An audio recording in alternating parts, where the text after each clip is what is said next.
Hello, Cho. Let's see the question. Inner and outer radii of a spool are small r and capital R respectively. A thread is bound over its inner surface and placed over a rough horizontal surface. तो देखो ये आपको दिख रहा है ये wire है आपका इनर सरफेस पे क्या कर दिया गया बाउंड। ठीक है इनर सरफेस की रेडियस स्मॉल आर है और आउटर वाली कैसी है capital R. Thread is pulled by a force capital F as shown in figure. तो ये एफ फोर्स से क्या कर रहे हैं इसको पुल कर रहे हैं। Then in case of pure rolling most important point pure rolling हो रही हो option A thread unbinds spool rotates anti-clockwise and friction acts leftwards. Option B thread binds spool rotates clockwise and friction acts leftwards. Thread binds spool moves to the right and friction acts rightwards. And option D threads binds and spool moves to the right and friction doesn't come into existence. So let's see the key concept of this question.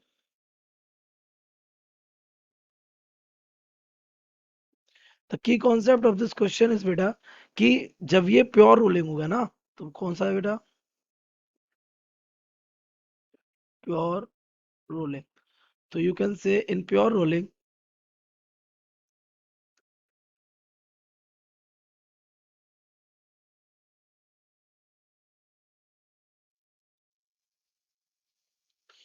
The velocity of or acceleration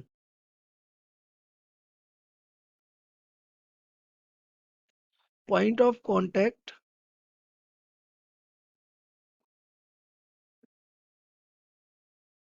of the body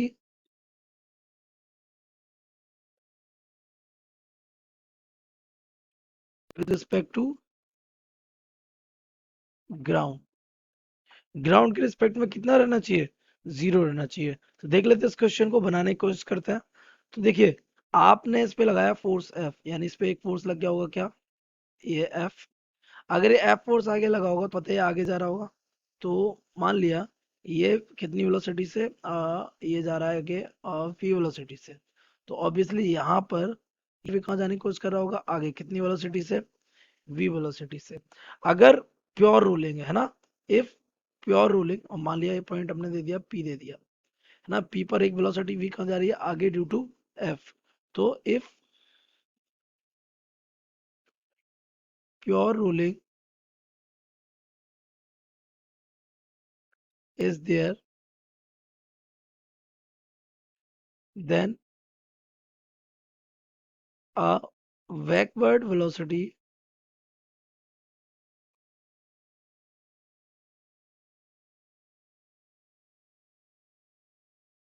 will definitely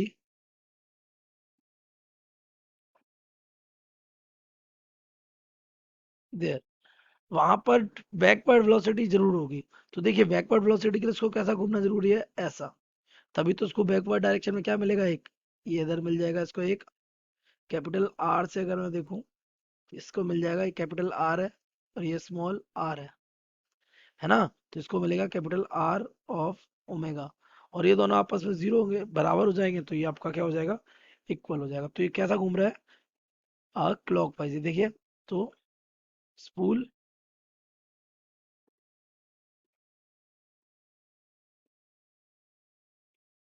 is moving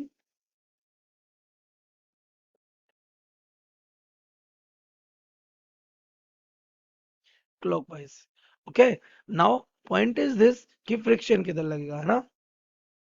अब एक बात बताएं जब ये clockwise move करेगा तो ये जो वायर होगा तो ये इनवर्ट वाला भी तो क्लॉकवाइज ही मूव करेगा तो ये क्या होगा वाइंड अप होगा ये इसमें घर ही हो जाएगा। सो अगर हम फ्रिक्शन की बात करें तो देखिए हमारा ये रहा इनर और ये रहा हमारा क्या आउटवर्ड। ठीक है क्योंकि इस पे फोर्स लग रहा था तो इधर से भी क्या लग रहा होगा एक एक्सेलरेशन। तो ये पॉइंट ऑफ कांटेक्ट पे भी आगे की तरफ क्या लग रहा होगा एक एक्सेलरेशन। ये आगे की तरफ क्या लग रहा है एक एक्सेलेरेशन लग रहा है कैपिटल या स्मॉल ए मान लिया। ये फोर्स लग रहा था फोर्स की वजह से एक्सेलेरेशन क्या बना स्मॉल ए। तो स्मॉल ए आगे लग रहा है ठीक है।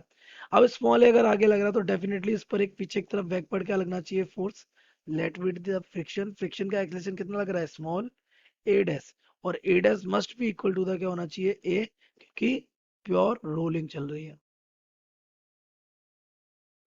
अब अगर बेटा फ्रिक्शन भी आगे ही लगता तो आपको मालूम है सपोर्ट कर देता है उसको, लेकिन फ्रिक्शन का काम क्या है, इसके मोशन को अपोज करना। और ये पॉइंट ऑफ कांटेक्ट पे क्या हो जाता, इस पर एक नेट एक्सेलरेशन आ जाता जो कि इस पे आ नहीं सकता। तो ये फ्रिक्शन क्या कर रहा है, इसको नेट फोर्स कितना दे रहा है, जीरो। तो फ्रिक्शन विल बी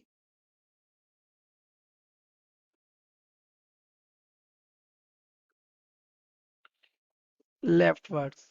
किधर हो ना, लेफ्ट वर्ड्स। तो वी मैच आवर ऑप्शन। तो आपका option B, thread winds, spool rotates clockwise, and friction acts leftward is correct. So the correct option